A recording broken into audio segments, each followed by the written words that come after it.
আমি রবীন্দ্র বালিকা বিদ্যাপীঠের নবম শ্রেণী থেকে বলছি। আমরা প্লাবন সমভূমি এবং স্বাভাবিক বাঁধ তৈরি করেছি। এটা সাধারণত সমভূমির একটি অংশ। এটি নদীর নিম্ন প্রবাহে দেখা যায়।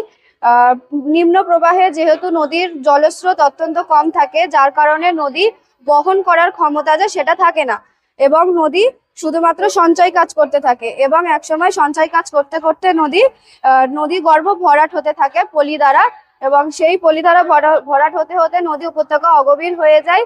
এবং যখন অতিরিক্ত বৃষ্টিপাত হয়, সেই অতিরিক্ত জল ধরে রাখতে পারে না, যার কারণে বন্যার সৃষ্টি হয়, এবং সেই বন্যার জল নদীর উপত্যকাকে প্লাবিত করে।